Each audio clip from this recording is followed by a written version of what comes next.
Muy buenas tardes, estimados amigos de las octava sala laboral de la Corte Superior de Justicia de Lima, de la Comisión de Capacitación del Área Laboral y Seguridad Social.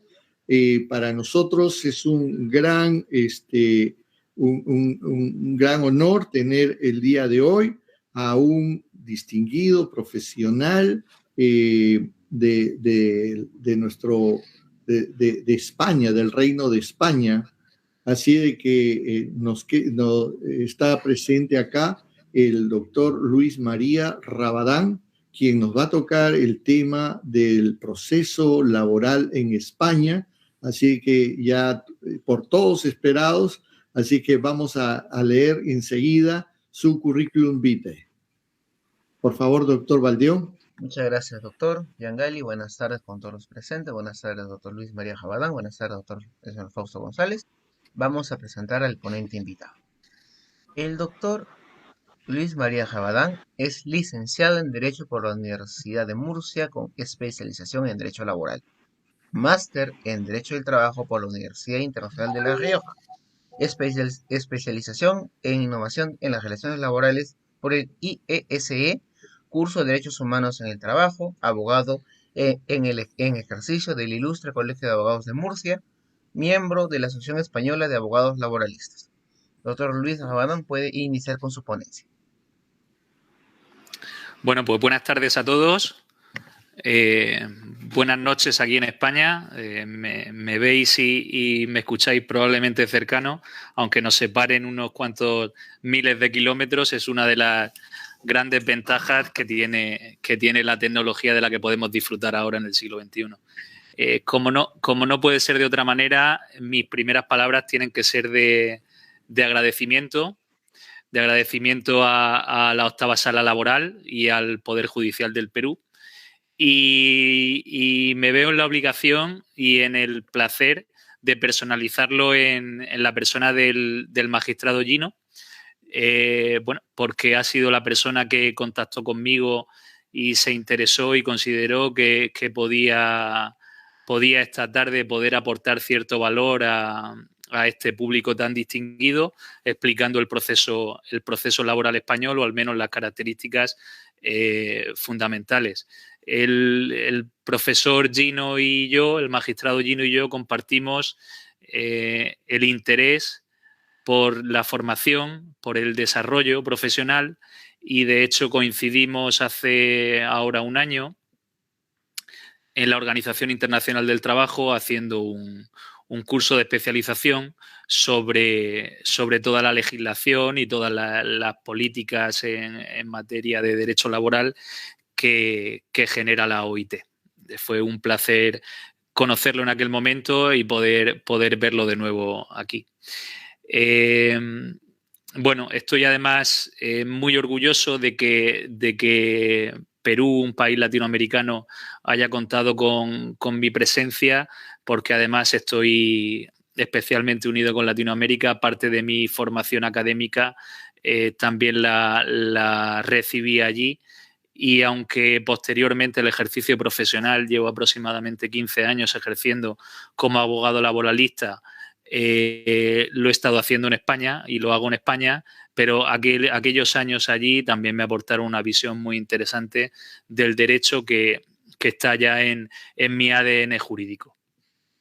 Además de orgulloso, yo creo que también merece que haga un reconocimiento a este tipo de sesiones que se hacen, que creo que son muy, muy enriquecedoras, que nos hacen ver el derecho laboral, en este caso, con una perspectiva muy amplia, nos permite ver distintas realidades, y yo personalmente, pues una vez más, lo agradezco. He tenido la suerte y la posibilidad de escuchar a los ponentes que han ido antes que yo. He podido escuchar las nociones del derecho laboral brasileño y chileno. Estoy deseando escuchar también las colombianas, y yo aprendo cada día. Creo que estas iniciativas, en un mundo cada vez más globalizado, son muy interesantes, y como decía al principio, aprovechando que la tecnología lo permite, pues creo que son iniciativas fantásticas y que no se debe perder la oportunidad de realizarlas.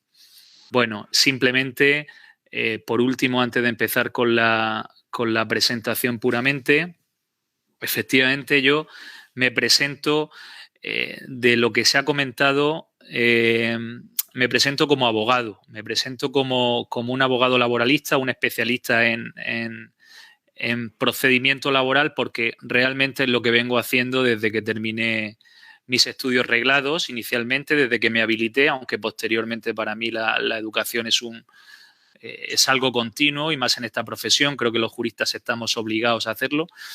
Y bueno, y en el ejercicio continuo.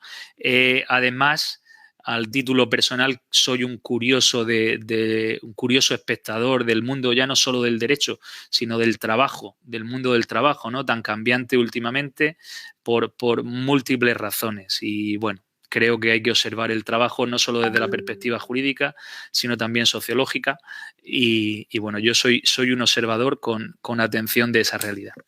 Y sin más, voy a intentar compartir la pantalla para que puedan ver una pequeña presentación.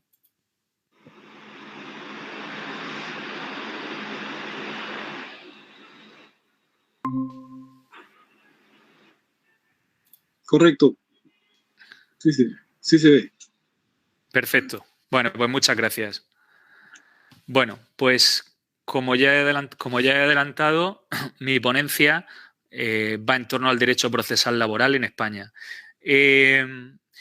Me tienen ustedes que perdonar si en algún momento paso muy rápido por determinados conceptos que a lo mejor son interesantes para ustedes, o me detengo excesivamente en determinadas cosas que son muy obvias. Tengo que reconocer que no soy un experto, como ya imaginarán, no soy un experto en el derecho laboral concretamente peruano, con lo cual puede darse esa circunstancia. En cualquier caso, intentaremos subsanarlo cuando finalmente se dé el turno de preguntas, y cualquier duda o cualquier cosa que haya que ampliar, pues estaré encantado de contestarla.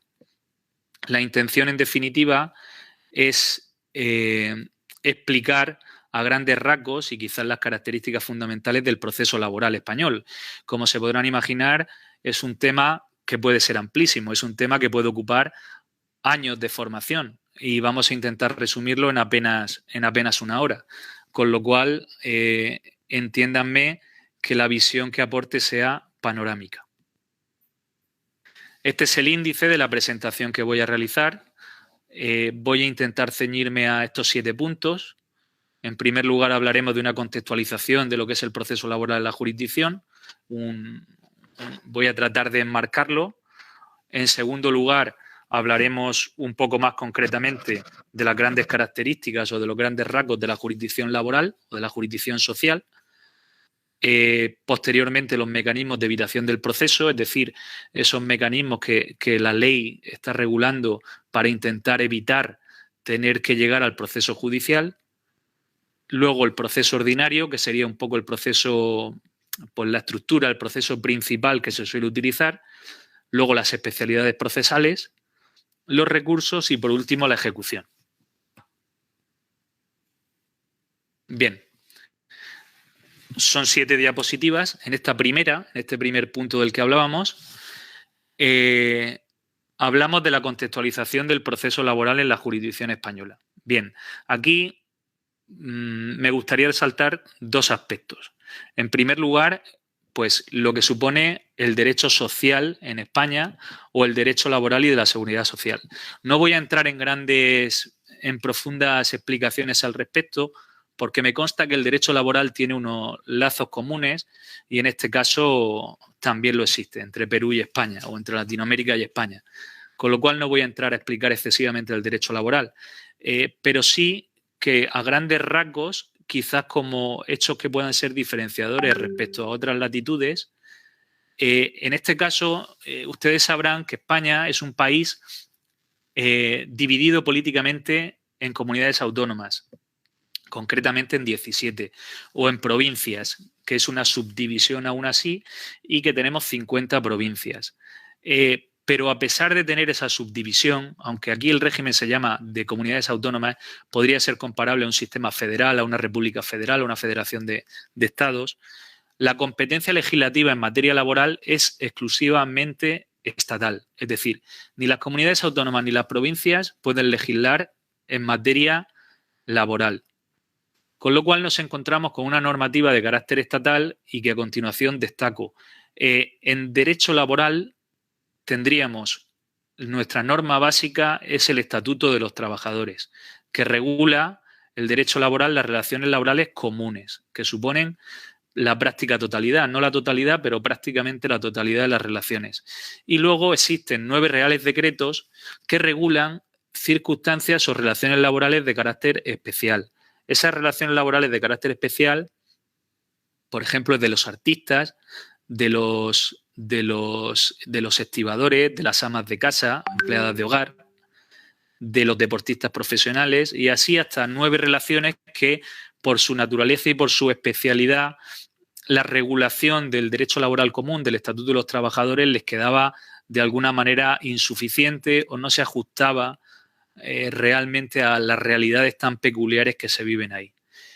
Y en cuanto a, en materia de seguridad social, porque el orden social en España incluye tanto el derecho laboral como la seguridad social, la norma básica, la norma esencial es la Ley General de la Seguridad Social. Existen más, obviamente, existen bastantes más, pero de alguna manera estas serían las normativas esenciales de derecho sustantivo que tendríamos que tener en cuenta en derecho laboral. Para que ustedes conozcan también, o quizás ya lo conocen, pero bueno, simplemente por recordar cómo está organizada los órdenes jurisdiccionales en España. En España hay un principio de unidad jurisdiccional. Es decir, hay una única jurisdicción, teóricamente. Hay una pequeña excepción que ahora mencionaré, pero esa jurisdicción española está subdividida a su vez en 4 órdenes: el civil, el penal, el contencioso administrativo y el laboral.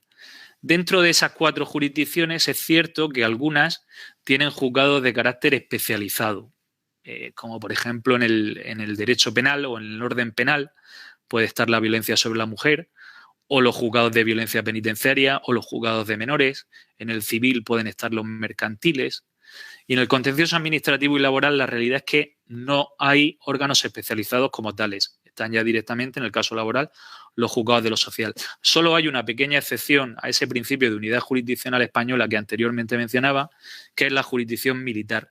Pero tiene una repercusión también residual, es una reminiscencia del pasado que regula las relaciones dentro del propio ejército, pero que realmente tiene poca entidad. En cualquier caso, estas circunstancias o esta división o este sistema jurisdiccional, bueno, pues está contemplado en la Constitución Española del año 78 y en la Ley Orgánica del Poder Judicial del año 85, que regula todo esto. Y entrando ya más a fondo en la jurisdicción social,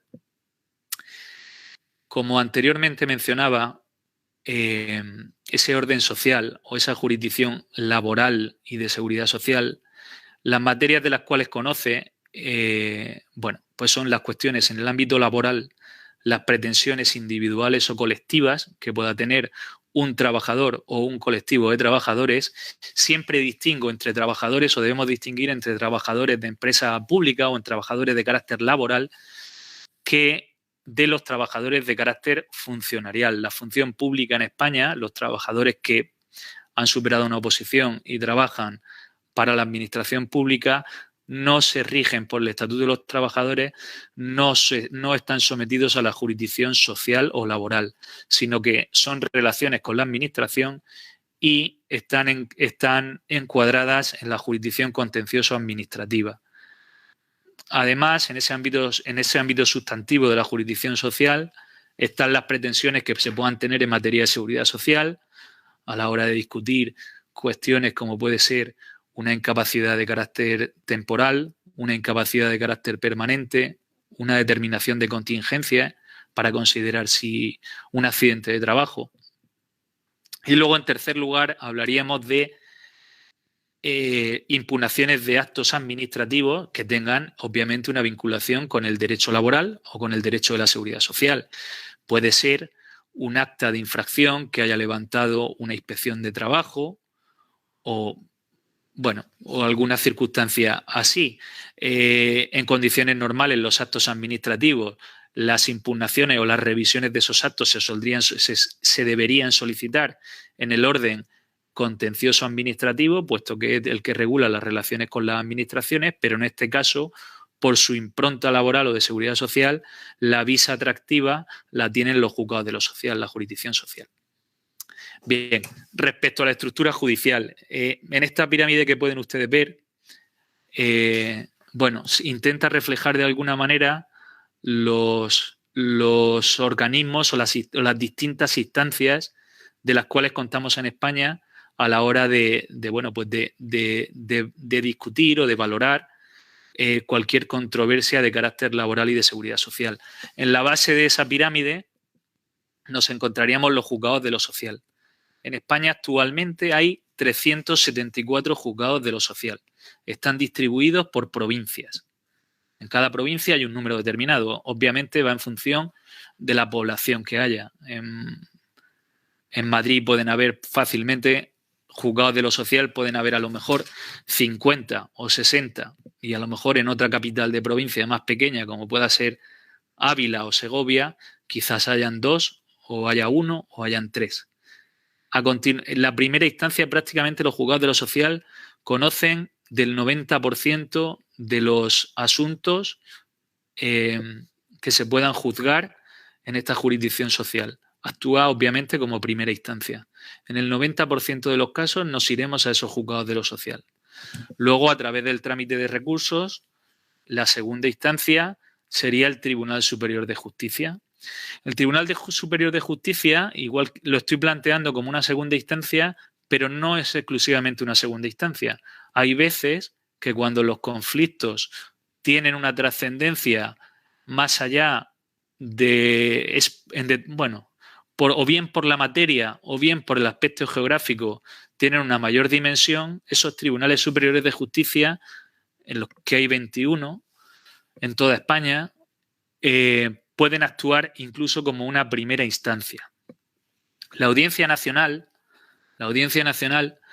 es un organismo que siempre, solamente hay uno, está situada la sede en Madrid. La Audiencia Nacional es un organismo muy especial, se crea en el periodo democrático, al empezar el periodo democrático después de la dictadura, final de los años 70, principios de los años 80, para combatir en España el narcotráfico y el terrorismo de ETA. Lo que pasa que posteriormente nace como un organismo penal, pero se le van dotando de competencias de carácter social y de carácter contencioso administrativo. Entonces tiene una sala que es la sala de lo social y que se dedica a juzgar mayoritariamente, y casi que diría que en exclusiva, conflictos colectivos de ámbito territorial amplio que puedan ocupar varias comunidades autónomas de España, o conflictos o huelgas también de una fuerte implantación. Y por último, en la cúspide, como órgano en la cúspide de esa jurisdicción social, estaría el Tribunal Supremo. El Tribunal Supremo puede actuar básicamente o bien como una tercera instancia muy excepcional de un procedimiento que haya nacido en un juzgado de lo social, haya escalado al Tribunal Superior de Justicia a través del recurso y, por último, en tercera instancia acuda al Tribunal Supremo. Ese sería el caso en el cual actuaría como tercera instancia en un recurso de casación por unificación de doctrina. También podría ser una segunda instancia, o bien como consecuencia de un recurso que se haya dictado frente a una sentencia de un Tribunal Superior de Justicia o bien de la Audiencia Nacional, que hubieran actuado, en este caso la Audiencia Nacional o el Tribunal Superior de Justicia, como primera instancia. Luego arriba verán ustedes un pequeño asterisco respecto al Tribunal Constitucional y el Tribunal de Justicia de la Unión Europea. Aunque la ley reguladora de la jurisdicción social, que como ven abajo es la ley que regula todo el procedimiento, es una ley que entró en vigor en el año 2011,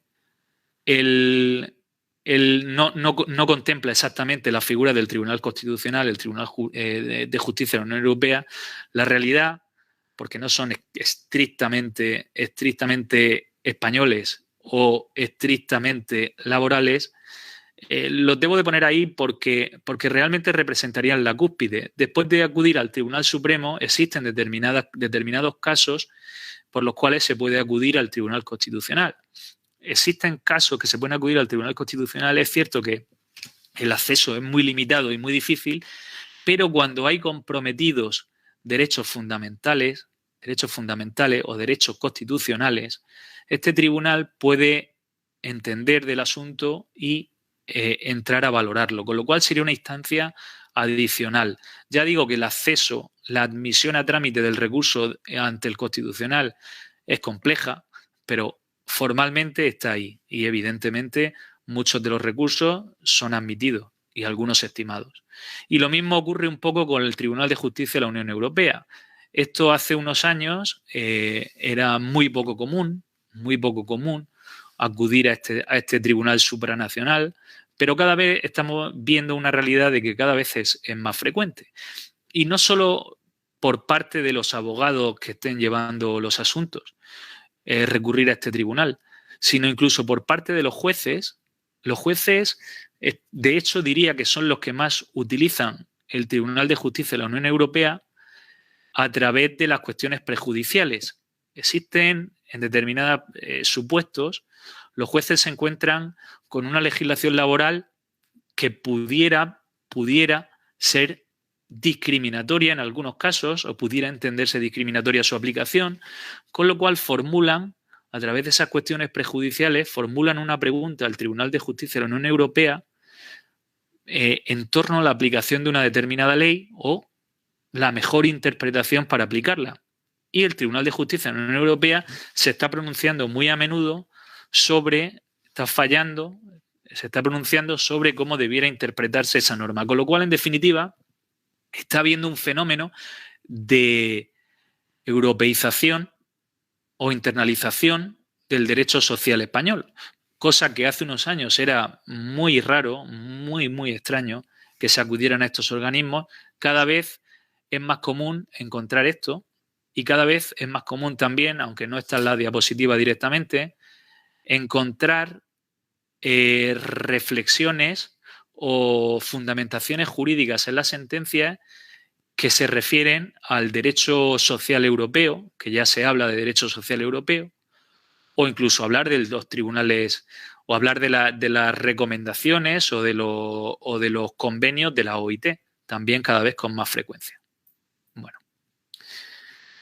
A continuación, respecto a los mecanismos de evitación del proceso, evidentemente el legislador, ya no en la ley de 2011, que es la que tenemos actualmente vigente, sino ya históricamente, ha establecido con mucha fuerza determinadas instituciones para tratar de evitar que se colapse de alguna manera la administración de justicia o intentar que muchas cuestiones puedan evitarse antes de llegar puedan solucionarse a través de sistemas autónomos de resolución de conflictos, sistemas extrajudiciales, y no tener que entrar por cuestiones de celeridad, por cuestiones de economía, en fin, por determinadas circunstancias, no tener que ir a un procedimiento judicial.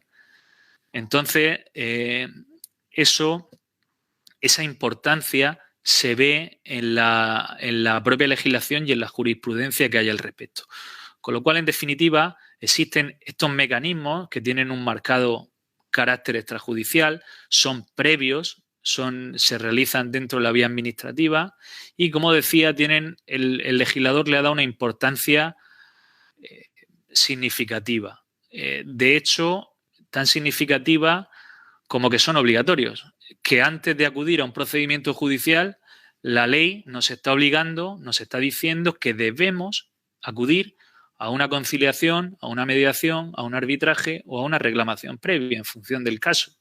Y si no lo hacemos, no podemos sentarnos en la sala a celebrar un juicio, porque es un requisito obligatorio. Es más, probablemente ni siquiera se admita la demanda, porque uno de los requisitos, como veremos más adelante, de las demandas es acompañar el justificante de haber intentado previamente al proceso judicial, haber acudido a alguno de estos mecanismos.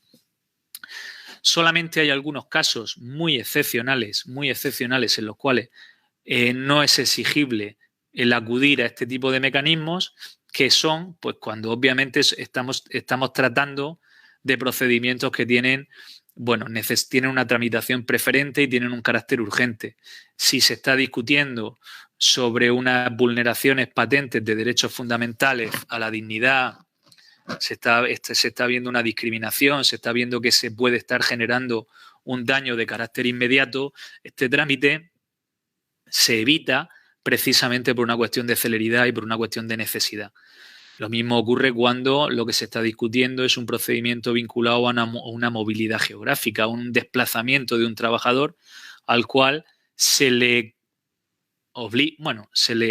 indica por parte de la empresa, o se le ordena por parte de la empresa, que tiene que cambiar de provincia y tiene que marcharse a trabajar a 600 kilómetros y quiere cuestionarlo. Bueno, pues son procedimientos en los cuales se intenta cortar y de manera que quedaría eximida de la obligación de tener que acudir a este tipo de procedimientos. Como decía, la legislación, además de obligar, en otras cuestiones se desliza la importancia que le da, porque por ejemplo, le da una fuerza de sentencia a los acuerdos que se puedan alcanzar en este tipo de mecanismos, los hace ejecutables sin necesidad de acudir a un nuevo procedimiento judicial, paralizan los plazos legales que se tengan para interponer acciones, penaliza a aquella parte que no asista o que muestre una voluntad de bloqueo de este tipo de procedimientos. Y por concretar los que son, en esa diferenciación que anteriormente hacíamos de que en la jurisdicción social, en el orden social, hay un plano laboral y hay un plano de seguridad social, en el plano laboral básicamente las instituciones son tres: la conciliación, la mediación y el arbitraje. Y como decía, son procedimientos de carácter administrativo, no son de carácter judicial. Normalmente son las direcciones generales de trabajo de las comunidades autónomas, es decir, los organismos de administración a nivel comunidad autónoma, quienes se encargan de estos trámites. Y como decía, el más utilizado es la conciliación. De hecho, en los conflictos laborales de carácter individual, un despido, una modificación sustancial de las condiciones de trabajo, una movilidad geográfica. Bueno, una movilidad geográfica, como hemos dicho, no es obligatorio. Una reclamación de cantidad lo hacemos a través de esa vía de la conciliación. Luego está la mediación, que la mediación es quizás un poco menos utilizada, prácticamente no se utiliza en el conflicto individual, pero sí está muy generalizado su uso en el conflicto de carácter colectivo. Cuando hay una impugnación de un convenio colectivo, cuando hay unas dudas interpretativas sobre algún artículo de un convenio colectivo, cuando hay un conflicto a nivel colectivo también en una plantilla por un impago de nóminas, por un impago de atrasos, por un problema en definitiva que pueda afectar a un colectivo de trabajadores, la mediación es también bastante utilizada. Y por último, existe el organismo del arbitraje, que solamente a nivel colectivo se puede utilizar. Es decir, un trabajador no puede acudir al arbitraje, no está contemplado en la ley la posibilidad de que un trabajador a título individual pueda acudir a un arbitraje previo a un procedimiento judicial, pero en un conflicto de carácter colectivo sí.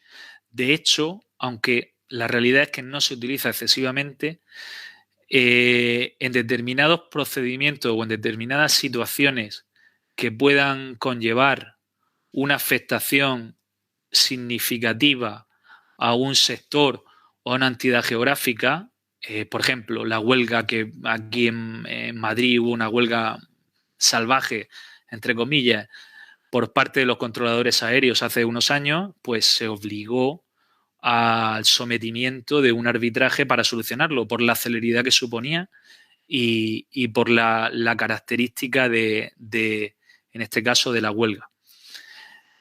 Y a efectos de seguridad social, la seguridad social es una competencia,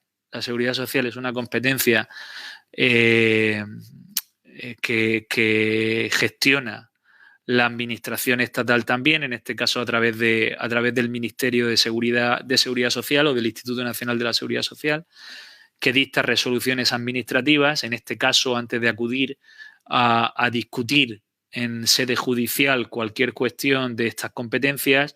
La ley obliga a plantear una reclamación previa, que es un trámite escrito, una reclamación previa que, en el caso de ser desestimada, ya abre la vía judicial.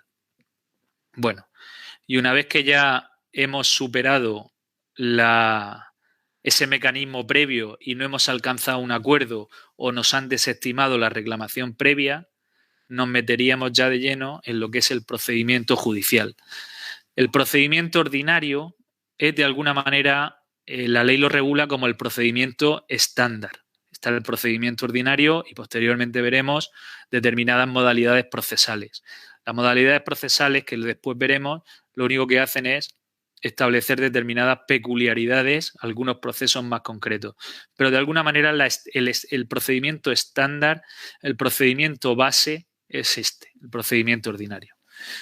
Como me imagino que conocerán, el procedimiento laboral al final, o por lo menos en España, se entiende como una especialidad del proceso civil. Los laboralistas muchas veces nos llamamos hijos de los civilistas, en ese sentido, porque en definitiva entendemos que el derecho laboral como derecho privado, al final su origen está, aunque ya evidentemente ha evolucionado como una rama independiente, pero estaba en el derecho civil. Y de alguna manera a nivel procesal pues ocurre lo mismo. Lo que se vio hace ya muchos años es que el procedimiento civil, por así decirlo, necesitaba una cierta especialización para tratar temas que fueran puramente de trabajo, que fueran temas de carácter laboral. Por eso, en definitiva, se dice mucho que el derecho civil el derecho laboral, el derecho procesal laboral es una adaptación del proceso civil. Eso sí, con las especialidades que anteriormente mencionábamos. Es un proceso en el cual los principios inspiradores son la inmediación, la necesidad de que todo sea supervisado y visto directamente por parte del juzgador, por parte del magistrado, la oralidad, por la necesidad de ser rápido, de la celeridad, la unidad de acto, la preferencia procesal de que todo se vea en el mismo momento y la gratuidad. La gratuidad, aquí en España, a diferencia del proceso civil, en el cual sí que existe el sistema de costas, también en el mercantil, también en el contencioso, en el social puramente no. No existen las costas. Existe un supuesto en el cual se contempla la imposición de costas a la parte perdedora, pero en el caso de que medie una manifiesta temeridad y mala fe en la defensa de sus pretensiones.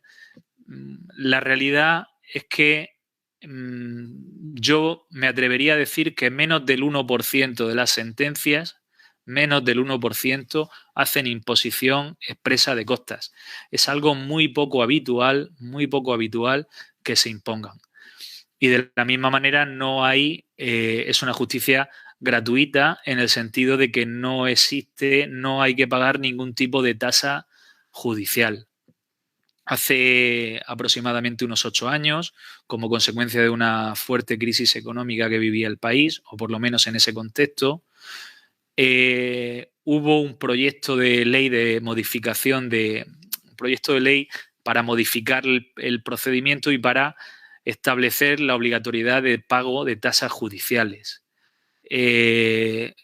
La realidad es que, como consecuencia de ese proyecto de ley, hubo quejas desde todos los estamentos vinculados con justicia, desde los procuradores, los abogados, las propias asociaciones judiciales, las cuales ponían el grito en el cielo y se quejaban de que limitaba el acceso a la justicia el establecimiento de tasas en esta jurisdicción. con lo cual finalmente no se pudieron imponer. Sí que existen determinadas excepciones de pago de tasas, pero exclusivamente para las empresas y ya en trámites de recursos. Inicialmente, en esa primera instancia como tal, no existe obligatoriedad de pago de tasas, simplemente para las empresas que recurran en segundas o terceras instancias. Y la realidad es que son cantidades, no son especialmente significativas, son equilibradas. Y además el proceso civil, o sea, el proceso laboral, la característica que yo creo que es común en todos los ordenamientos jurídicos del mundo es que al final está impregnado de ese derecho material que supone el derecho del trabajo, ¿no? De ese punto de partida, de esa valoración que se realiza como refiriéndose a la desigualdad innata que existe en la relación de empresario y trabajador. Es consabido el hecho de que el trabajador es considerado al final como una parte más débil, el empresario tiene más posibilidades, más poder en definitiva, y el trabajador en esta relación no hay una igualdad, hay un desequilibrio en favor del empresario. De alguna manera ese desequilibrio lo intenta paliar el legislador, ya no solamente en el derecho sustantivo de fondo, en esa legislación laboral, sino en el propio proceso, en cuestiones tales como la valoración de la carga de la prueba, porque generalmente la carga de la prueba suele correr a cargo del empresario. En el principio inspirador de indubio pro operario, que para el caso que, como ustedes conocerán, para el caso de que hayan dudas interpretativas sobre determinados conceptos, debe de primar, desequilibrar esas dudas en favor del trabajador. E incluso la propia posición del magistrado, que a diferencia de la justicia civil, que es una justicia rogada en el cual el magistrado asume un papel quizás menos participativo, diría más neutral. El juez laboral también es neutral, pero el juez civil, por lo menos en España, es menos participativo.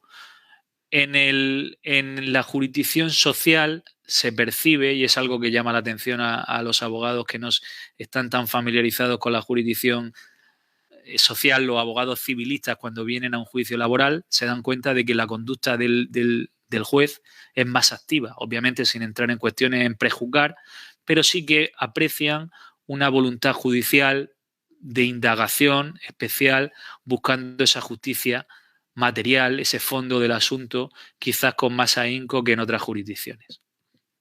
Bueno, respecto a las fases de este proceso ordinario, este proceso estándar, bueno, he señalado inicialmente cuestiones como actos preparatorios y medidas cautelares. No me voy a detener especialmente en esto, simplemente a grosso modo y de forma telegráfica diré pues que son cuestiones previas al propio procedimiento que hay que resolver. En determinadas situaciones, como sabemos que los juicios se pueden prolongar, en lo que son los procedimientos se pueden prolongar, bueno, pues se suelen solicitar medidas cautelares, o para presentar una demanda en condiciones tenemos datos que nos faltan determinados datos como identidad de las partes o como determinada documentación, bueno, pues o necesitamos asegurar algún tipo de prueba, bueno, pues son cuestiones previas, pero no suelen ser muy habituales, no solemos encontrarlas con mucha habitualidad, son posibilidades que nos brinda el ordenamiento jurídico, pero que no siempre tenemos que utilizar. Lo que obviamente siempre se iniciará un procedimiento será a través de la presentación de una demanda. Esa demanda, la ley habla de que sea una demanda sucinta, una demanda breve, y como requisitos básicos de esa demanda no son demasiados. Por esa oralidad de la que hablábamos inicialmente como principio inspirador. La demanda se dice que sea sucinta, que sea una demanda breve y que componer el órgano al cual se dirige, habitualmente, como decíamos, el Juzgado de lo Social de Madrid, la identificación de la parte, los hechos bien ordenados en lo cual basa su reclamación y finalmente la súplica. si se dan cuenta, a diferencia de otras jurisdicciones, no se exige, aunque se puede hacer, pero no se exige como requisito legal en la presentación de la demanda los fundamentos de derecho. Al final, en la jurisdicción civil sí, en la jurisdicción penal también, en la jurisdicción contencioso también, pero aquí no. Aquí, buscando también esa celeridad, no se exige ese detalle. Si se quiere dar, y es común que se dé, se hablan de los argumentos de carácter jurídico que ampara los hechos para pedir o suplicar un determinado fallo, un determinado acuerdo judicial, pero no es obligatorio como tal. A continuación, después de esa demanda, no existe un trámite de contestación a la demanda de carácter escrito, sino que directamente lo que existe es el juez o secretario judicial dictan en definitiva una admisión, un auto de admisión a trámite de la demanda y directamente hacen un señalamiento a juicio. Pues se puede presentar una demanda el día 1 de enero y directamente ese decreto de admisión, una vez que ve que la demanda cumple todos los requisitos legales, lo que hace es directamente señalar y señala juicio.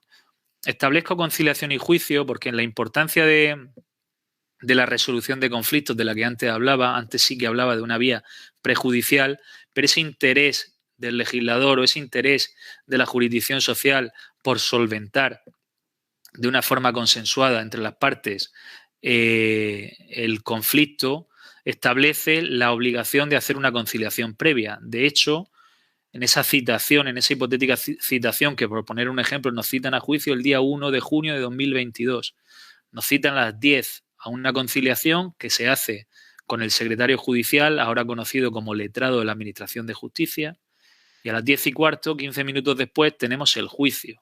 Puede ocurrir que nosotros llegamos a sala, nos vemos primero con el secretario judicial, alcanzamos un acuerdo, plasmamos ese acuerdo, se homologa ese acuerdo y se termina el procedimiento. Si no se cumpliera, pasaríamos a una fase de ejecución, pero lo normal es que se va a cumplir y el procedimiento judicial quedaría resuelto en ese momento.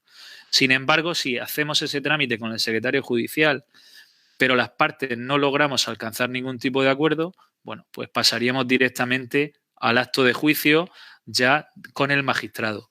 Sí que es importante tener el concepto de que para evitar una contaminación del magistrado en la controversia y poder facilitar a su vez la conciliación y poder hablar las partes abiertamente en la conciliación, el magistrado no puede estar en ese acto conciliatorio. El magistrado estará ya en el acto de juicio, pero la primera parte de esa conciliación se hará con el secretario judicial.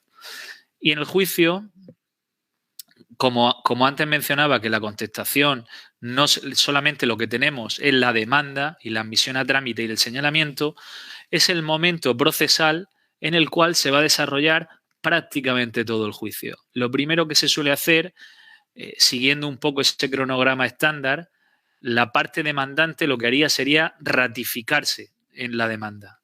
Se le daría traslado para ratificación en la demanda y quizás aclaración si hay algún concepto oscuro o algún hecho que haya ocurrido con carácter posterior a la presentación de la demanda. A continuación, habría una contestación verbal por parte del demandado y en segunda fase se pasaría a un trámite de prueba, pero no solo de la práctica, sino incluso de la propuesta, de la proposición de prueba. Ahí se hace proposición y práctica de prueba.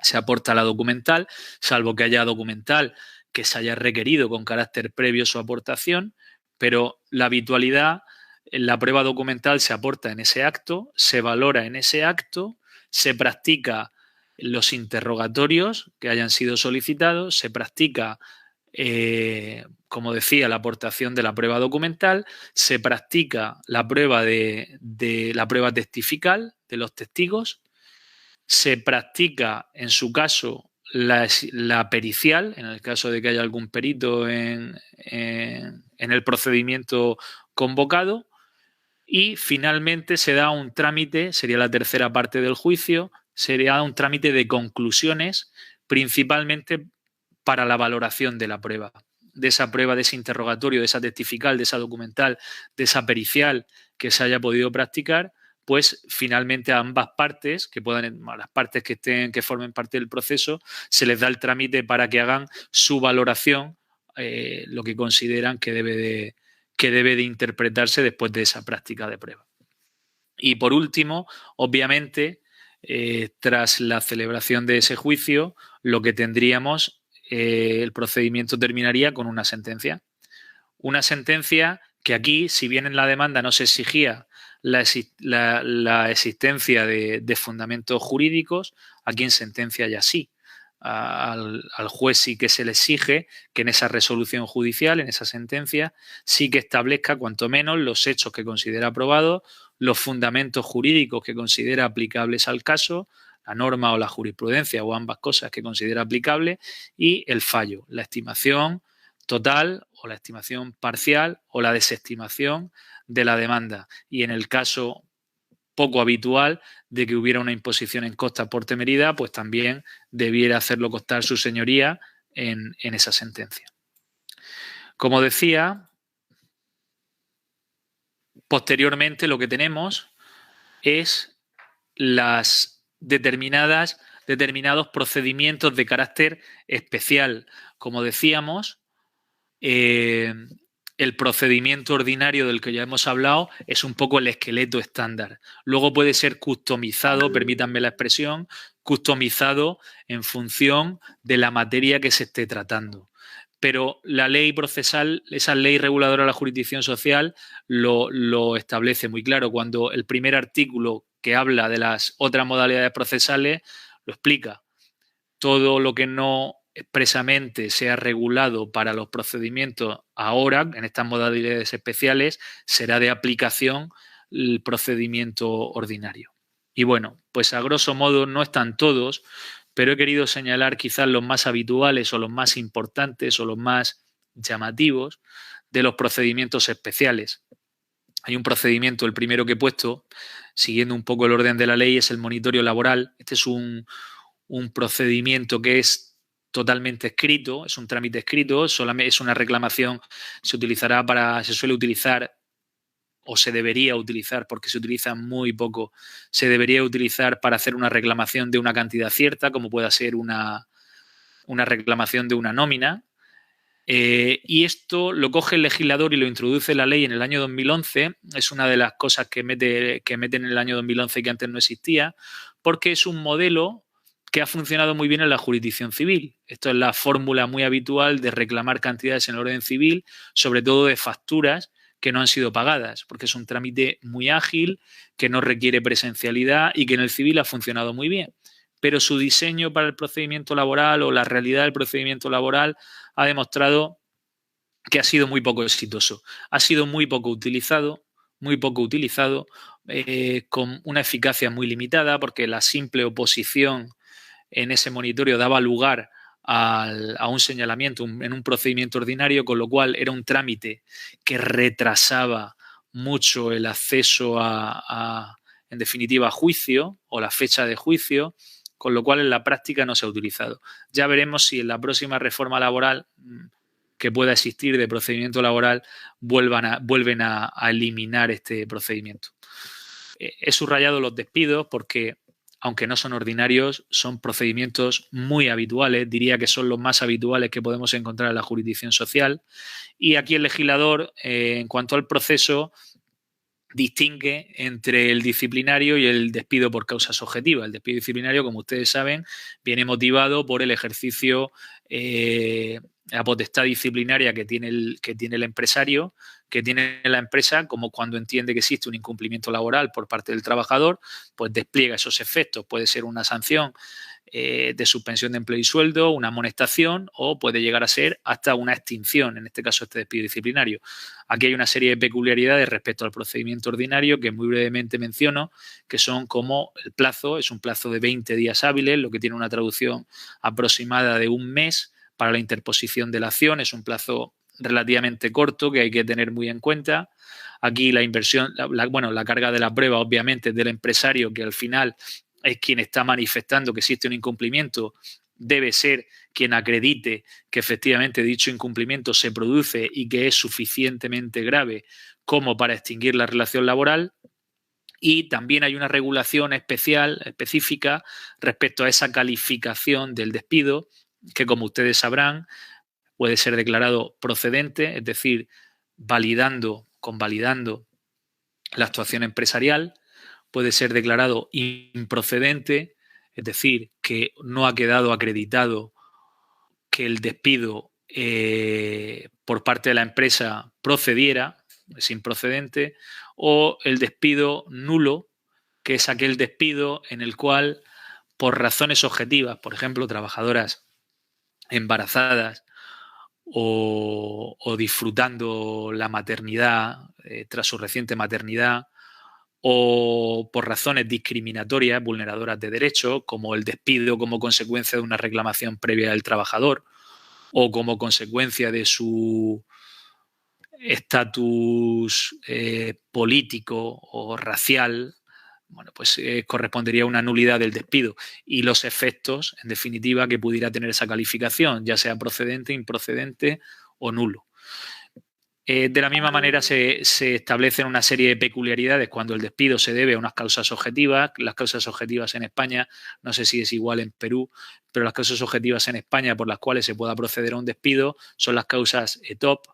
ETOP es un acrónimo que corresponde a las causas económicas, técnicas, organizativas o productivas. Es un acrónimo muy utilizado en la jurisdicción social. Y bueno, pues hay una serie de peculiaridades dentro del proceso, de que se cambia el orden a la hora de exponer dentro del propio procedimiento en sala, determinados requisitos especiales en cuanto a la prueba, determinadas peculiaridades en las cuales tampoco considero que deba entrar ahora. Luego destaco también procedimientos de medida de flexibilidad laboral interna. Si los despidos son unas medidas de flexibilidad externa, la flexibilidad interna, pues me refiero a modificaciones sustanciales de las condiciones de trabajo, movilidad geográfica, es decir, los desplazamientos de trabajadores a otros centros de trabajo, las reducciones de jornada unilateralmente decididas por parte del empresario, las suspensiones de contrato unilateralmente decididas por parte del empresario, son al final procedimientos que valoran estas cuestiones y que también tienen sus peculiaridades.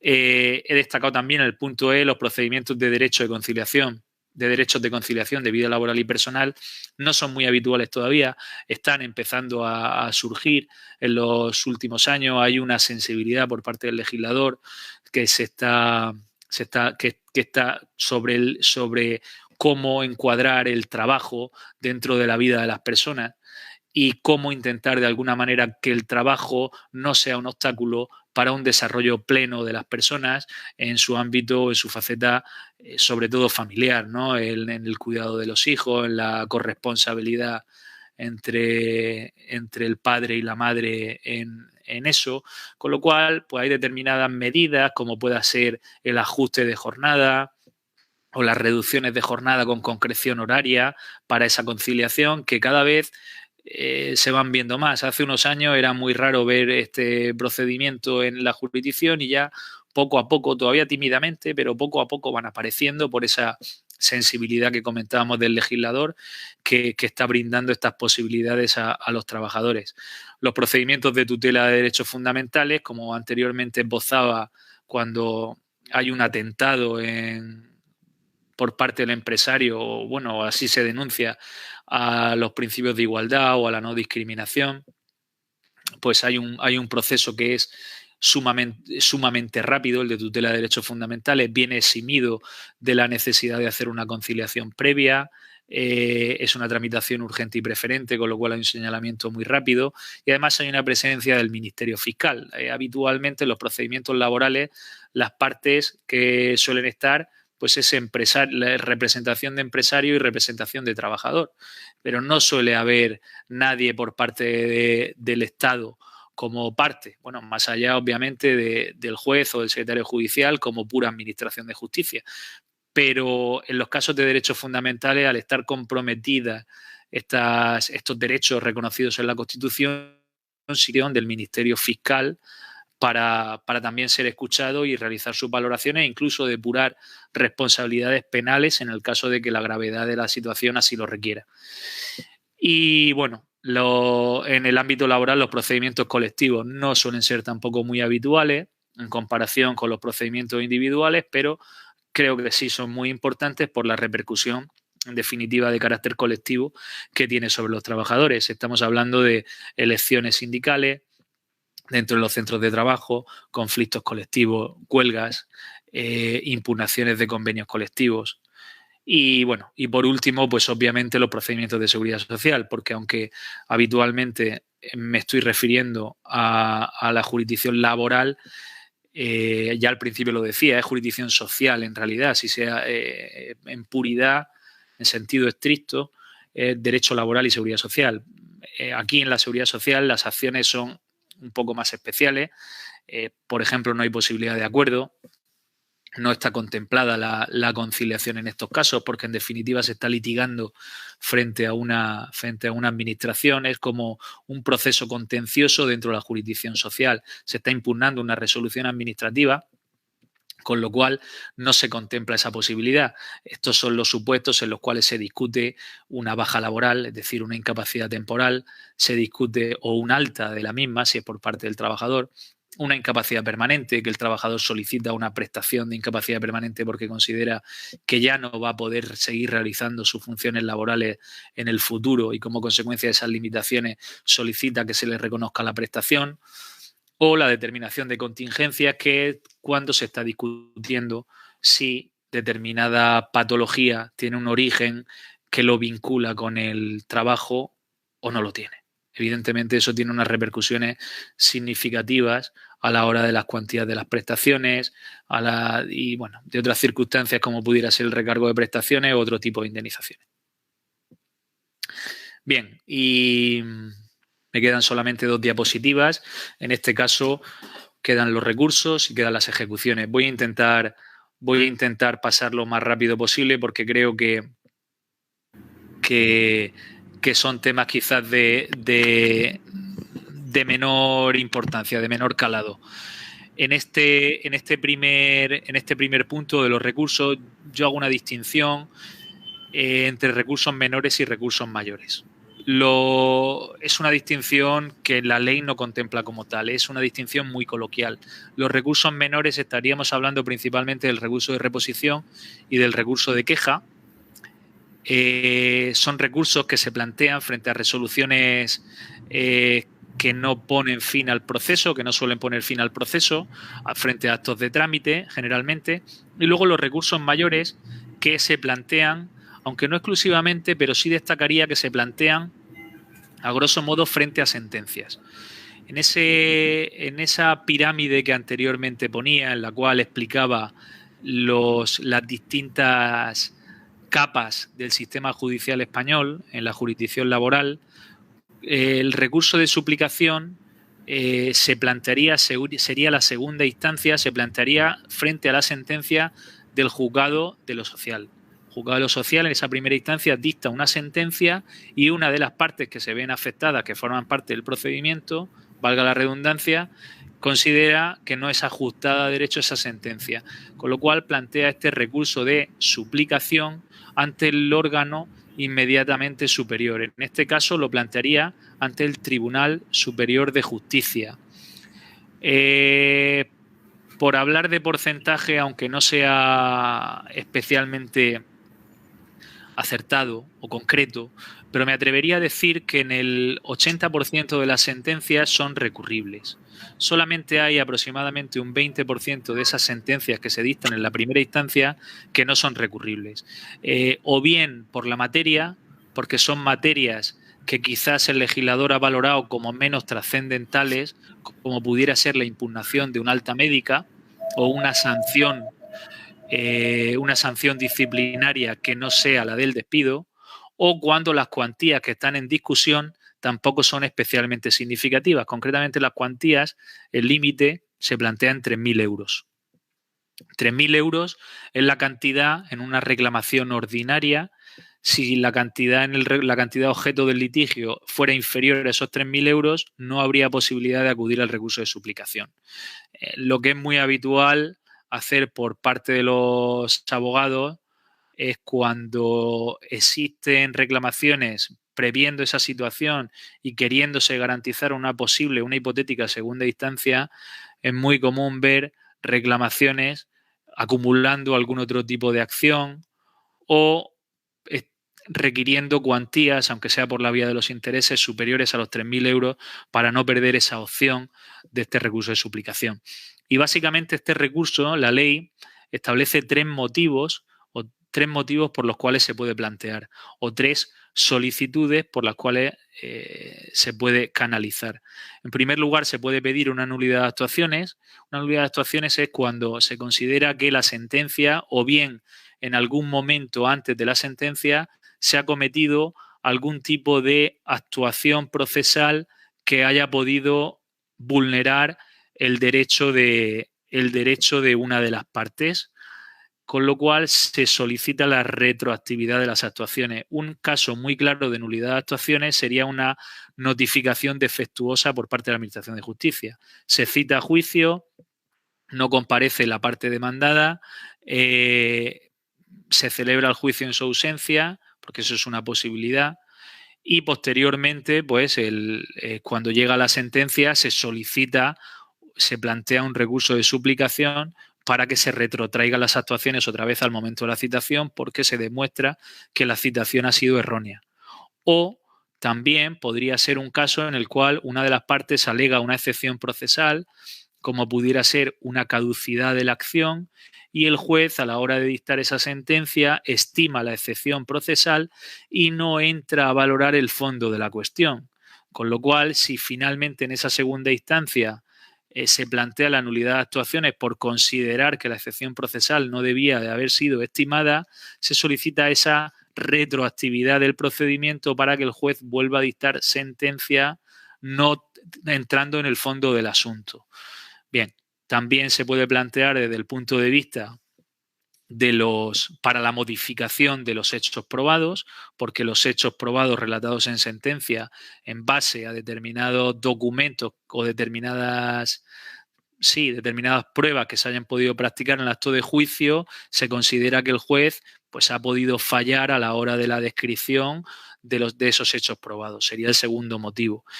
Y el tercer motivo sería una infracción normativa, porque se considere que el juez en su sentencia ha basado su conclusión, su fallo, en una jurisprudencia que no es del todo acertada o en una norma que no es de aplicación.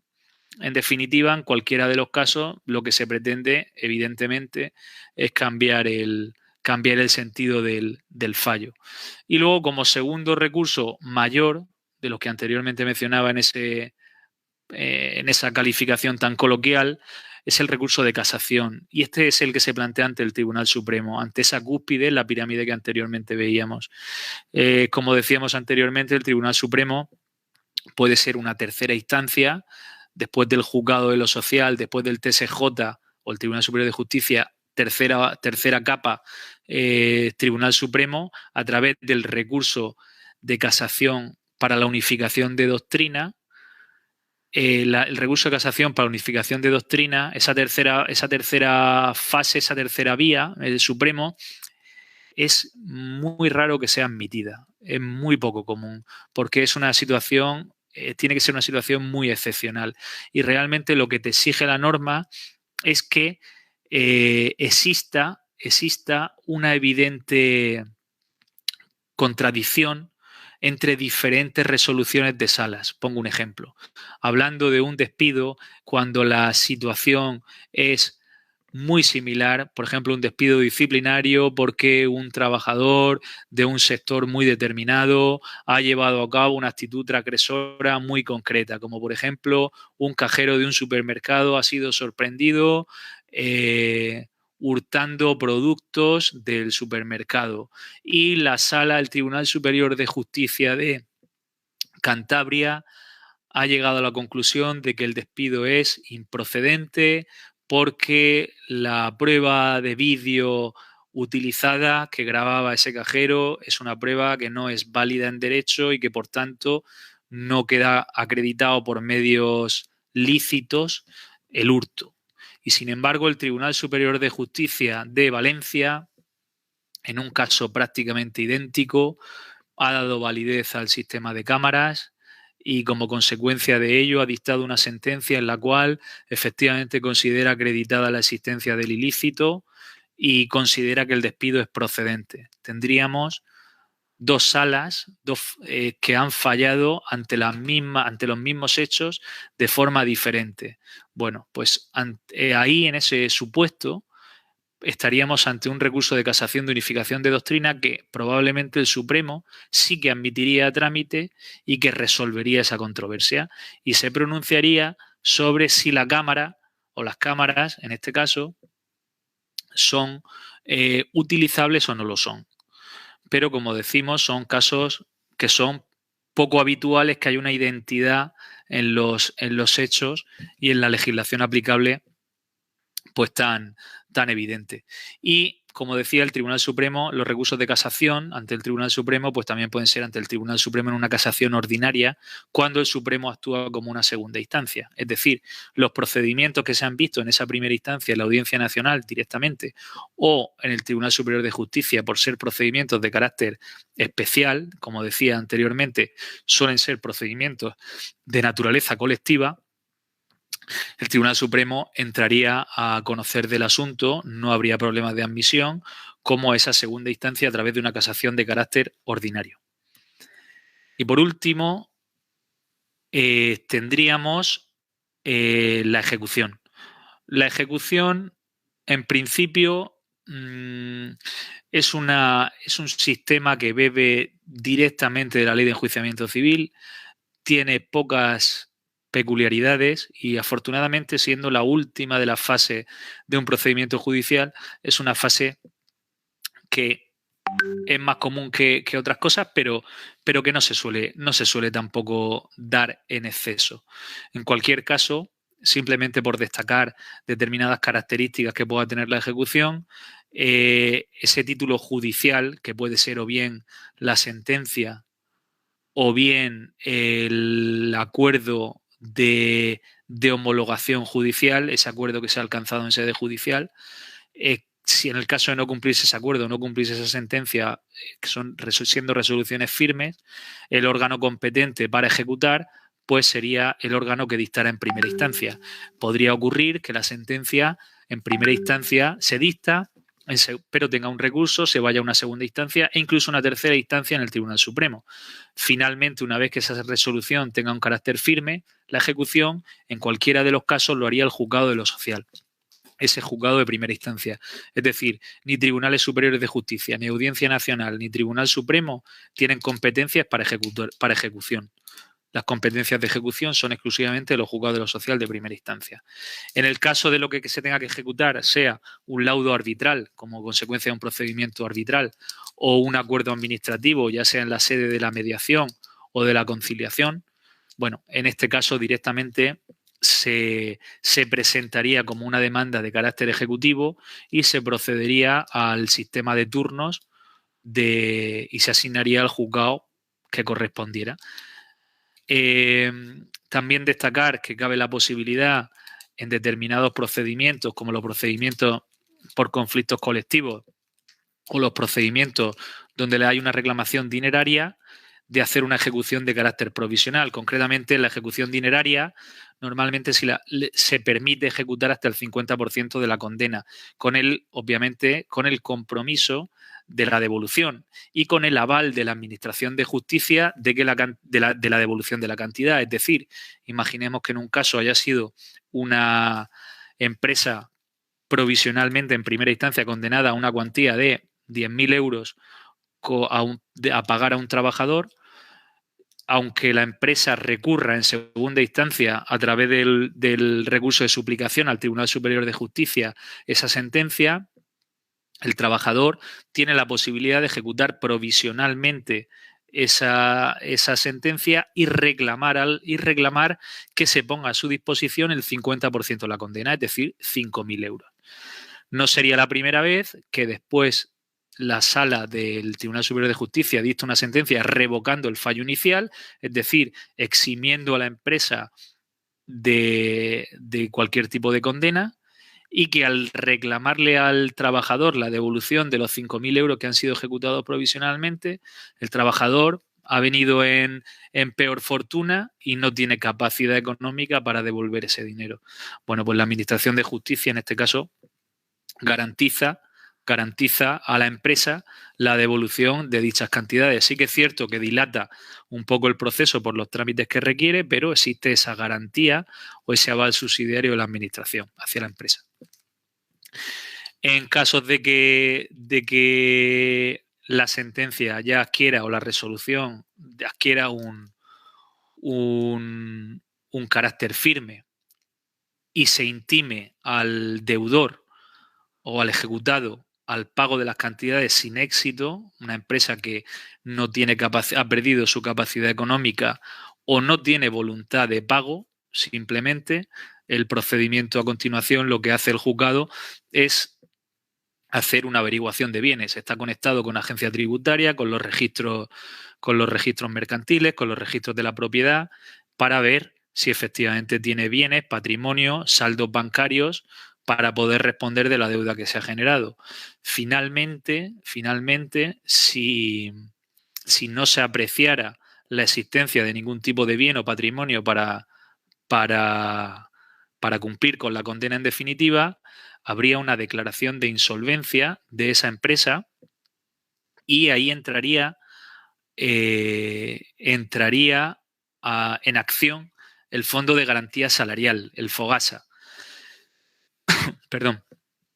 El FOGASA es un organismo estatal que tiene una naturaleza o tiene un origen constitucional que lo que hace es garantizar determinados créditos salariales o indemnizatorios a los trabajadores en el caso de imposibilidad de pago por parte de las empresas. El fundamento constitucional está en que el derecho al trabajo, en definitiva, es un deber y es un derecho de cualquier ciudadano español y como tal el Estado tiene que protegerlo. En este caso lo que hace el Estado es proteger, como decimos, unas cantidades mínimas en el caso de insolvencia empresarial.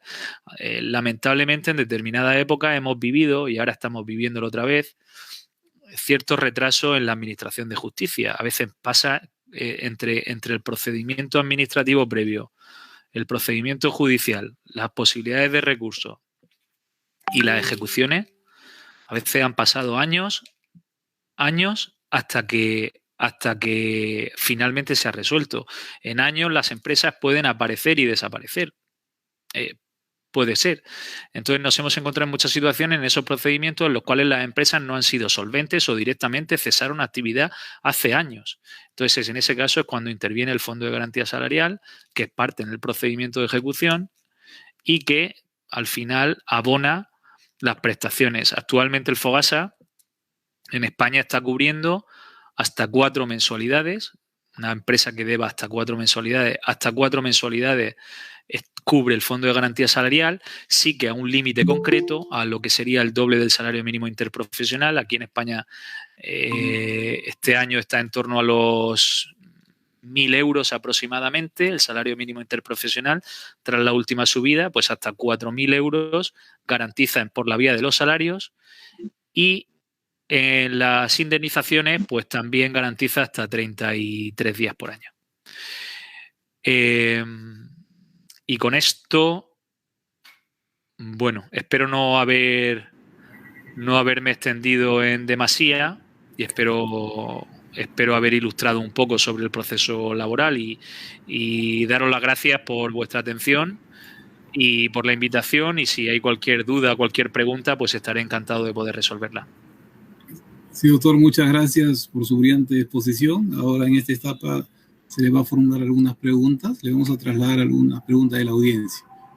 Doctor Valdión, por favor. Muchas gracias, doctor Fausto González, muy amable. Nos han bombardeado de preguntas, pero vamos a hacer las más resaltantes.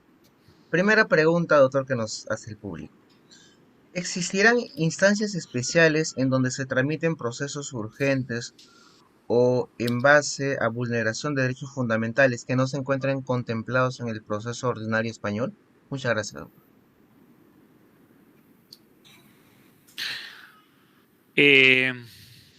Las vulneraciones de derechos fundamentales en el derecho español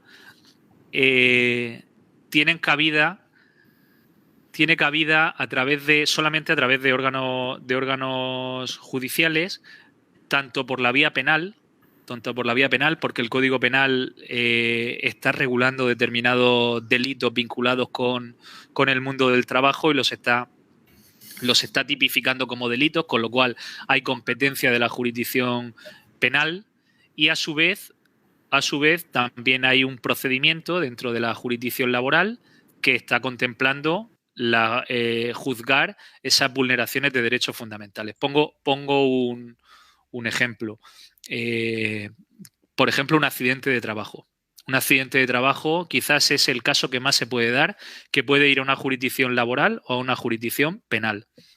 Un accidente de trabajo por omisión de medidas de seguridad. Por ejemplo, un empresario que pone a disposición de su trabajador a sabiendas un equipo que se encuentra en mal estado. Y como un andamio, por ejemplo, que está en mal estado y a sabiendas de que está en mal estado, y como consecuencia de ese medio productivo que se le ha proporcionado de una forma dolosa, hay un accidente lamentable y un accidente grave, un accidente mortal. Pues en ese caso se podría tramitar directamente ante la jurisdicción penal. De hecho, sería lo habitual. Iría a la jurisdicción penal por un delito contra los trabajadores, contra la seguridad de los trabajadores, pero también podría tener su reflejo en la vía social. Quizás si no fuera una consecuencia lesiva o una consecuencia tan fatídica, y lo que le ocurriera a este señor es que se ha caído del andamio y se ha roto un pie, en ese caso lo normal es que a lo mejor la entidad lesiva, al ser menor, no se viera directamente en la jurisdicción penal, que podría verse, pero que se viera más en la jurisdicción laboral. Y en la jurisdicción laboral, como decía, es un procedimiento de carácter especial donde estaría el Ministerio Fiscal por la repercusión penal que pudiera tener o por la repercusión vulneradora, en definitiva. Muchas gracias, doctor. La siguiente pregunta que nos formula el público es el siguiente. En el Perú, la asistencia de conciliación prejudicial no es obligatoria, porque en el Perú existe una alta cultura de litigicidad. Conforme a ello, ¿cuál ha sido el fundamento en el sistema español para poder sustentar la obligatoriedad previa de la conciliación laboral? Muchas gracias. Bueno, esto yo creo que ahonda en las raíces del derecho laboral, por lo menos en la concepción española. El derecho laboral siempre se ha considerado como un derecho como un derecho privado, un derecho de las partes, y siempre se ha intentado fomentar muy intensamente que sean las propias partes las que resuelvan sus conflictos. A diferencia de en otros órdenes jurisdiccionales donde no se requiere o prácticamente no se requiere la mediación o la conciliación o los arbitrajes, aquí está en el ADN de las relaciones laborales la concepción esa de que sean las propias partes quienes resuelvan. Y además suele ocurrir, o ocurre bastante a menudo, con lo cual es un sistema muy eficiente.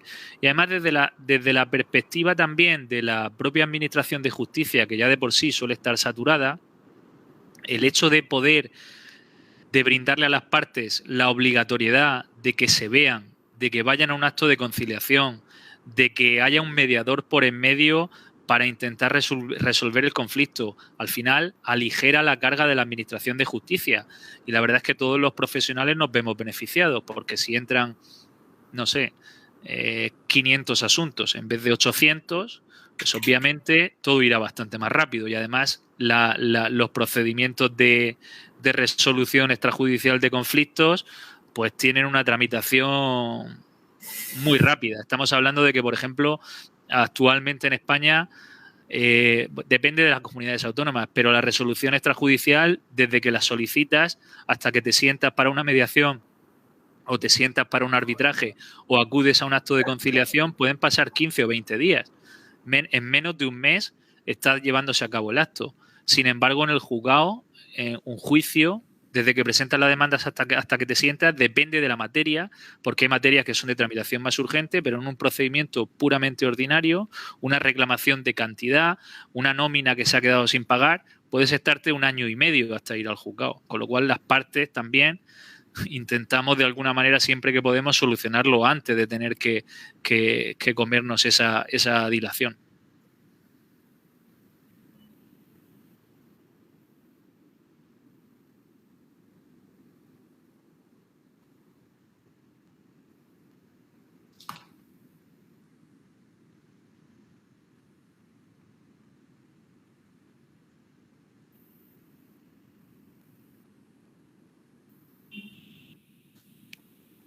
Bueno, pues muy buena pregunta. Efectivamente, en el año 2012 en España hubo una reforma laboral. En el año 2012 yo creo que debo de contextualizarlo. El año 2012 fue un año muy agresivo de crisis económica. Aquí, como consecuencia de la crisis económica financiera, que yo creo que nace en Estados Unidos aproximadamente en el año 2007, 2008, 2009, esa ola expansiva se viene a Europa y en España además ataca directamente al modelo productivo que en aquel momento teníamos, muy basado en la construcción, muy basado en muy poco industrializado y genera un gran problema y una destrucción de empleo masiva. Como consecuencia de eso y al final el derecho laboral está normalmente muy sometido también a la política, al partido político que en su momento pueda estar. En aquel momento el partido quizás más conservador decidió hacer una reforma laboral que ha sido fue muy criticada por los sindicatos porque se consideraba que restringía derechos laborales a los trabajadores y favorecía mucho a los poderes económicos, a las empresas. Sobre todo, fue muy criticada esa reforma por parte de esos órganos sociales porque, por ejemplo, eliminaba el control administrativo que había sobre los despidos colectivos. Anteriormente los despidos colectivos sí estaban más fiscalizados por la administración, por lo que llamamos la autoridad laboral, pero se quitó ese requisito. Asimismo, se eliminó también lo que se llamaban salarios de trámite. Salarios de trámite eran las cantidades que el trabajador podía percibir desde que era despedido hasta que se dictaba una sentencia en la cual se estimaba su demanda por despido, percibía todas aquellas cantidades que se hubieran devengado durante el proceso. Eso se eliminó y sobre todo se afectó, y ha sido lo más criticado, se afectó a la negociación colectiva. Se cambió se quitó la ultraactividad de los convenios colectivos, de forma que tradicionalmente los convenios colectivos pues seguían vigentes hasta que no se renovaba o a través de la negociación, aunque el convenio colectivo inicial pudiera tener, no lo sé, una duración de 3 años o de 4 años, podían pasar 5, 6, 7, 8 años, que hasta que no se firmaba una nueva versión, el convenio colectivo seguía de aplicación. Lo que se hizo fue mantener esa ultraactividad del convenio colectivo como mucho 1 año. ¿Qué ocurría o qué efecto se esperaba? Que las partes, sobre todo la parte social, se viera obligada a sentarse y a negociar y probablemente en unas condiciones pues que fueran menos beneficiosas. Y luego además se cambió la prioridad de convenio colectivo, la prioridad de aplicación. Es decir, en ese régimen de convenios colectivos, la prioridad aplicativa siempre la había tenido el convenio del sector. El convenio del sector podría ser a nivel de comunidad autónoma, por ejemplo, en el sector de la hostelería, por ejemplo. Pues había el colectivo de trabajadores o el colectivo sindical tenía bastante importancia, pero lo que se hizo fue dar prioridad al convenio de empresa, que suponía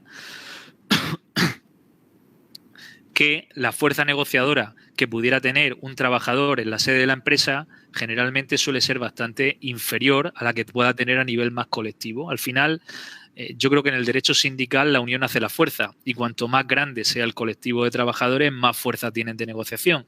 Cuando reduces a unidades productivas tan pequeñas como a veces pueda ser una empresa, pues la fuerza de negociación es menor. Con lo cual se quitó fuerza de negociación a los trabajadores. Se le ha criticado mucho por eso. De hecho, hubo un fenómeno hubo un fenómeno muy peculiar que lo llaman la contrarreforma, que la hicieron los jueces. Los jueces hicieron una contrarreforma, que fue cuando empezaron a hacer interpretaciones de la norma. La norma, aparentemente, la literalidad de la norma establecía determinadas, parecía que decía unas cosas, y los jueces, para mi gusto, con buen criterio, matizaron mucho y suavizaron mucho la aplicación de esa norma. Y aplicaron los principios inspiradores del derecho del trabajo. Acudieron a ellos para incluso, bueno, casi que saltarse la norma, ¿no? Y es lo que se ha llamado la contrarreforma. Actualmente nos encontramos en un nuevo proceso de reforma laboral. Se está negociando, está de forma tripartita, y se habla mucho del interés de derogar la reforma laboral. Yo creo que la reforma laboral de 2012 tuvo cosas que son dignas de modificar, pero también tuvo cosas que estuvieron bien y que creo que se quedarán. O sea, que no creo que ahora mismo se haga una derogación de la reforma que se hizo en 2012.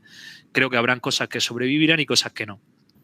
Y bueno, y esa ha sido la gran crítica que ha tenido esa reforma.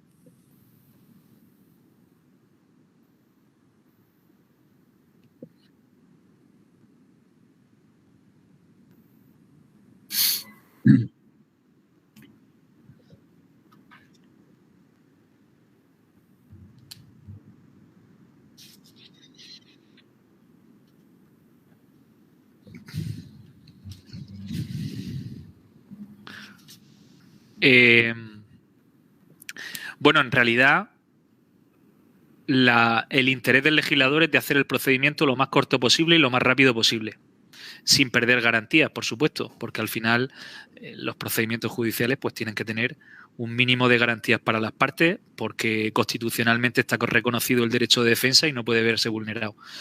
Dentro de eso, yo creo que el procedimiento laboral ordinario difícilmente se puede acortar más, porque lo que se busca precisamente es eso. Si me voy al procedimiento estándar ordinario al que antes hablábamos, los trámites procesales son presentación de demanda.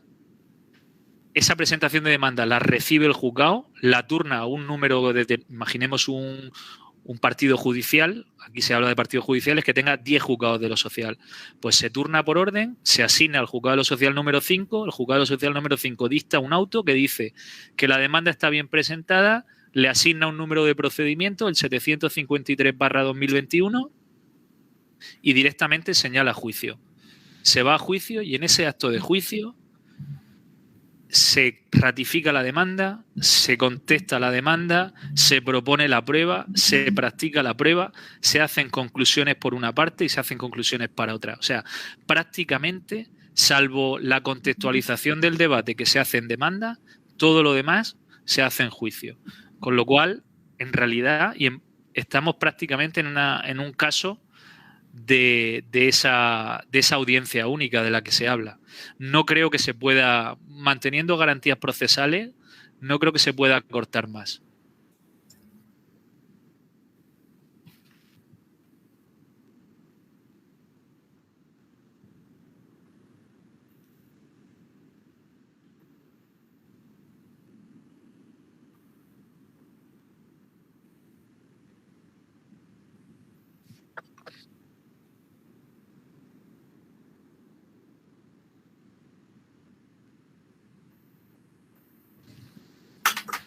Bueno, pues el tema de las tasas, como anteriormente decía, son casos excepcionales en los cuales hay imposición de tasas.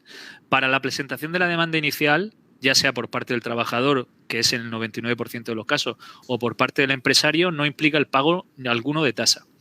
No hay que pagar en esa primera instancia. En ese recurso, que realmente la pregunta se refería a eso, en ese recurso, si el recurso es planteado por parte del trabajador, no hay pago de tasas. Pero si el recurso lo plantea la empresa, porque ha perdido la sentencia, han estimado la demanda del trabajador y ha perdido la sentencia, ese recurso él sí tiene que pagar una tasa. Una tasa que, si no me equivoco, no recuerdo mal, creo que son 300 euros para el recurso de suplicación en esa segunda instancia. Eso es un requisito legal obligatorio para recurrir. De hecho, si no se abona, no se admite a trámite el recurso. Es cierto que hay un trámite es un requisito subsanable, es decir, cuando yo anuncio mi voluntad de recurrir esa sentencia, cuando a mí me notifica la sentencia, tengo 5 días hábiles para comunicarlo. En esos 5 días hábiles, para comunicar que voy a recurrir, no para recurrir en puridad, pero sí comunicar mi voluntad de recurso, tengo que acompañar el justificante del ingreso de los 300 euros de depósito para recurrir. Si no lo he hecho, me van a requerir. El juzgado me va a decir, oiga, antes de pronunciarme sobre la admisión, tiene usted que justificarme que ha pagado el dinero. Mándeme el justificante bancario de que ha hecho el ingreso. Si yo lo justifico, si lo subsano, no hay problema. Sigue adelante mi trámite se me admite y sigue adelante el trámite de recurso. Si no justifico haberlo pagado, no lo he pagado, directamente es una causa de inadmisibilidad legal, o sea que no podría seguir. De hecho, se cuestionó incluso la constitucionalidad del precepto cuando las empresas estaban en situación de concurso de acreedores, cuando tenían una incapacidad manifiesta de acudir a liquidez. Y aún así se dijo que el requisito de admisibilidad legal era ese y que si no se depositaba el dinero, daba igual la situación en la que se encontrara la empresa, no podía continuarse con el recurso. Muchas gracias, doctor. Y nos formulan una última pregunta, la última de la sesión. En el Perú, doctor, se permite que el juez pueda pronunciarse de manera ultra petita porque está prevista en la legislación. ¿Esta situación podría considerarse como una admisión de una conducta activa del magistrado laboral? Muchas gracias, doctor. En realidad, el debate, el contexto del debate, son las partes las que deben de plantearlo. Cuando yo hablaba de la intervención más activa del juzgador, efectivamente es más participativa durante el acto de la vista, tiene un interés, por ejemplo, en los interrogatorios. En una jurisdicción civil es menos común ver a un juez participando en el interrogatorio, en el laboral lo hace más. Y en principio no deben de salirse de las peticiones que se hagan. Lo que pasa es que muchas veces lo que sí que en la práctica ocurre es que invitan a las partes a reconfigurar los términos del debate. Y luego además hay una máxima en derecho procesal laboral que es algo así como: dame los hechos y yo te daré el derecho. Eso al final lo que implica es que muchas veces a lo mejor hay demandas que se están manifestando una serie de hechos, pero lo que se solicita no es del todo acorde con los hechos. Por ejemplo, una calificación de un despido. Como antes hablaba, que el despido puede ser procedente, improcedente o nulo. Un trabajador que plantea una demanda de despido porque lo han despedido cuando estaba disfrutando de su permiso de paternidad. O mejor, un trabajador que ha sido despedido como consecuencia de haber planteado una reclamación previa a la empresa de salarios y cuando la empresa lo ha conocido, lo ha despedido. Es una vulneración a un derecho constitucional, a la tutela judicial efectiva. En ese caso es nulo, debiera ser nulo. Pero si la parte, por ejemplo, hubiera pedido un reconocimiento de improcedencia, el juez puede entrar y resolverlo no como una improcedencia, sino como una nulidad, porque la norma lo recoge como tal.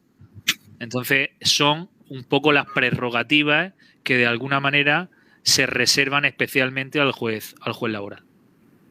Muchas gracias, doctor. Esas son las preguntas formuladas. Doctor Fausto González, por favor. Sí, muchas gracias, doctor León. Muy agradecido, doctor Luis María Rabadán, por esta brillante exposición. Nos hemos nutrido minuto a minuto de toda la información de calidad que nos ha brindado respecto al proceso laboral en España. Tenemos muchas similitudes, por supuesto que han quedado muchas preguntas aún pendientes, y desde ya le reitero a nombre de la 8ª Sala Laboral y de la Comisión de Capacitación de la Corte Superior de Justicia de Lima nuestro agradecimiento y el compromiso también para poder solicitar su intervención, su participación en eventos futuros. Muchas gracias, doctor, le vamos a conceder unos minutos para que se pueda despedir de la audiencia. Adelante, doctor. Bueno, pues nada, en primer lugar manifestar que ha sido un orgullo poder participar en estas jornadas y agradecer nuevamente la confianza que me ha brindado la octava sala, y lo personifico en los magistrados que han participado, que me han dado la palabra, y también magistrado González Salcedo, las palabras que ahora mismo acaba de referir hacia mí, y a las personas que están ahí al otro lado de la cámara y me han podido escuchar, pues agradecerles también que me hayan prestado durante prácticamente 2 horas lo más valioso que tienen, que es su tiempo y su atención, y espero haberles podido compensar con las explicaciones que he tratado de transmitir sobre el procedimiento laboral español, y por supuesto a su disposición para cualquier iniciativa que en su momento consideren que tengo algo que aportar. Muy agradecido. Muchas gracias nuevamente. Buenas noches con todos. Gracias.